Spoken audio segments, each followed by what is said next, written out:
이제 신묘장구 다란이의 깊은 법문을 하나씩 살펴보기로 하겠습니다. 여여부동 기춘추라 만월자영이 만사지로다. 한 번도 움직인 적이 없는 관세음보살이 그 박디 밝은 둥근 얼굴이라 일그러짐이 없는 둥근 얼굴을 시방세계에 비추기 그 얼마나 되었던가. 이 얘기는 두 가지 관점에서 살펴집니다. 한 번도 관세음보살이 우리에게 나타나지 않으신 적이 없거니와 사람이 스스로 관세음보살을 친견하지 못하고 있었다는 얘기가 첫째 얘기입니다.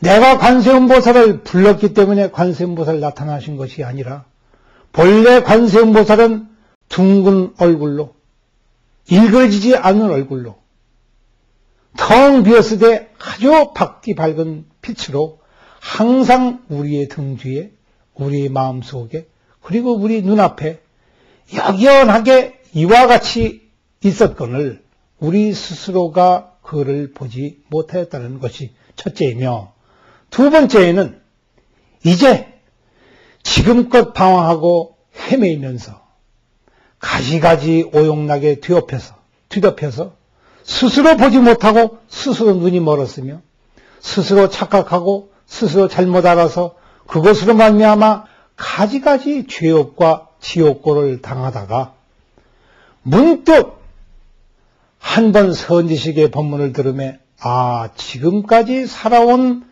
내 아르마리가, 지금까지 살아온 내 인생 그 자체가 도무지 허망한 것이로구나 라고 알 때에 문득 관세음보살을 친견하게 되었다는 것도 됩니다.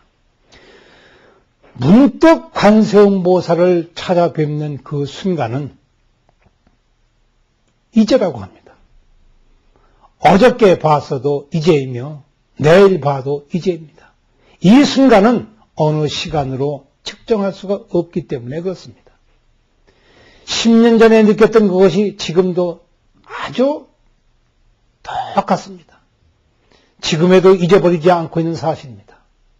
내가 처음 당신을 만났을 때에 마음속에 와 닿았던 그 모습은 영원히 잊혀지지 않는 당신의 모습이라고 합니다. 사랑하는 사람들이 서로 만나서 나이를 거듭하여 해를 지내면서 30년, 40년, 50년을 살아왔습니다. 이제 며칠 있으면 죽지 않을 나이가 됐는데에도 그 사람들은 늙은 모습을 보지 못합니다. 여전히 옛날에 아름다웠던 모습이요, 젊었던 모습이요, 내가 그리워하던 그 모습 그대로입니다. 얼굴은 표현하는 것 같지만 사실은 진실한 사람에게는 표현하는 바가 없습니다. 관세음보살을 친견하는 것이 꼭 그와 같습니다. 연애하듯이 관세음보살을 친견하라고 하는 말씀이 바로 이 말씀입니다. 여기에는 시간이 없습니다. 관세음보살은 도대체가 어디에서 왔는가? 저 신묘장구 다간이는 도대체 어디에서 왔는가? 삼세입을 모든 부처님은 다 어디에서 왔는가? 저 관세음보살이라는 5가지 글자 속에서 모든 부처님의 명호와 실제가 다 그 속에서 왔다고 하니 관세음보살 이 5자는 도대체 어디에서 온 것인가? 이제 그 답을 우리가 일러봅니다. 관세음보살이 온 것은 다름 아닌, 그리하여 신묘장구 다간이가 오는 곳은 다름 아닌 위음고배의 임규례라. 위음왕불 이전이라. 법문 가운데 위음왕불 이전이라는 말이 있는데 그 위음왕불이라고 하는 것은 태초 그 이전이라는 말입니다. 태초라고 하는 말에 사람이 또 끄달려 다니기 때문에 이 세상이 처음 생겨난 그 때를 위음왕불 그 당시라고 하는데 그것도 또한 나반이라 그 이전이라. 위음고배의 임규례라. 그때 스스로 거기에서 왔노라. 태초가 있기도 전에 위유망불이 이 세상에 태어나기도 이전에 그곳에서 저절로 되돌아왔느니라고 하였습니다. 신묘장구 다란이는 이와 같이 뛰어난 다란이입니다. 여기에서는 사실은 아무것도 숨기는 바가 없습니다. 어떤 이들은 신묘장구 다란이를 비밀한 주문이라고 해서 절대로 해석하지 말라고 하니까 그 해석이라는 말이 번역이라는 말로 합니다. 그 번역하지 말라고 하니까 또 해석하지 말라는 말로 합니다.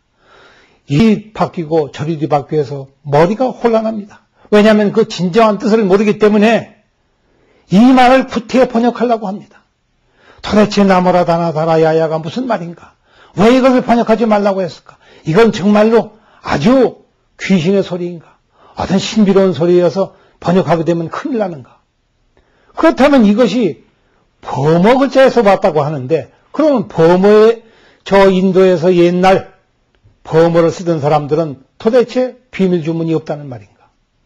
그렇지 않습니다. 그 말의 뜻을 살펴보면 범어를 약간 알고 이것을 들여다보면 쉽게 그것이 무엇을 말하는지 알 수 있습니다. 무엇을 지칭한 말인지 알 수 있습니다. 문제는 그것을 번역을 해서 11면 보살이다 혹은 여의륜 보살이다 관세음 보살이다 이와 같이 부를 수 있는데도 불구하고 그것들을 다 배제해서 원음 그대로를 부른 데에 뜻이 있습니다. 왜냐하면 우리가 앞서 살펴본 바와 마찬가지로 이름을 대면 곧장 사람은 쫓아갑니다. 그래서 다만 소리에만 정신을 기울이게 하기 위해서 소리에만 마음을 쓰게 하기 위해서 번역하지 말라고 한 것이요 해석하지 말라고 한 것입니다. 소리를 낼 때 그 소리가 그냥 소리가 아닙니다. 그러면 무슨 소리인가? 모르는 소리입니다. 이 소리가 어디서 왔는고?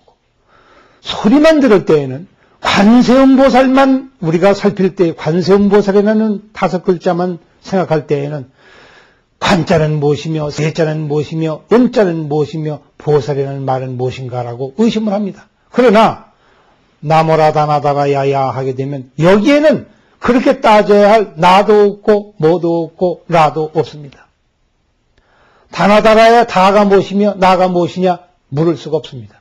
본래 그것이 우리나라 말이 아니기 때문에 아무도 거기에 대해서는 의심하지 않습니다. 아 이거 주문이로구나. 그냥 그렇게 외우면 되는 것이라구나 하고 모든 것을 지워버립니다. 뒤편에다가 숨겨둡니다. 의미는 숨겨두고 이제 이름을 부르게 합니다. 그럼 이 이름들이 어디서 왔는가? 바로 신묘장구 대다란이 앞에서 우리가 12 관세음보살의 명호를 외웠습니다. 나무 관세음보살 마하살, 나무 대세지보살 마하살, 천수보살 마하살, 여의륜보살 마하살, 대륜보살 마하살 등등으로 해서 제대보살 마하살 하고 마지막에 가서 그 본체이신 나무 아미타불을 우리가 읊조렸습니다. 이 나무 아미타불도 여전히 뜻을 적지 아니하고 음만 적었습니다. 왜 그랬을까? 이치는 간단합니다. 사람이 각자 사람의 이름을 부르는 것과 같습니다. 김수로왕이다, 김춘추다.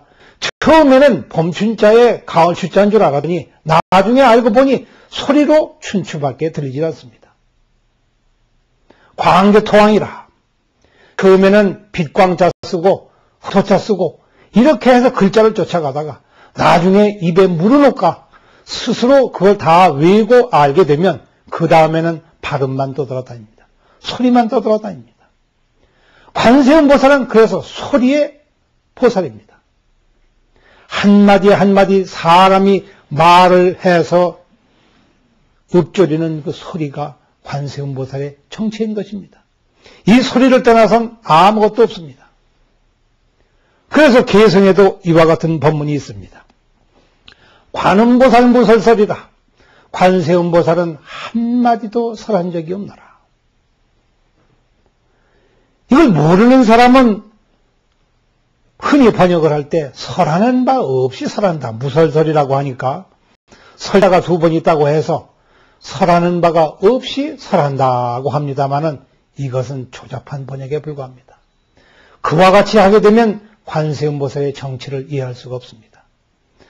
그 다음에 남순동자는 불문문이라 남순동자는 관세음보살을 일평생을 쫓아다니면서 법문을 들은 소년인데 그 남순동자 역시 한 번도 들은 적이 없노라.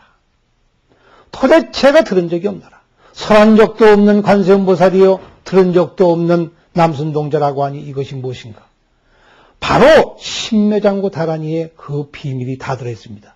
비밀이 다 들어있다고 하는 말은 이것만 우리가 독송을 하게 되면 저절로 알게 된다는 것입니다. 모든 가피를 얻는 것도 이 속에 있으며 그 뜻을 아는 것도 전부 이 속에 있습니다.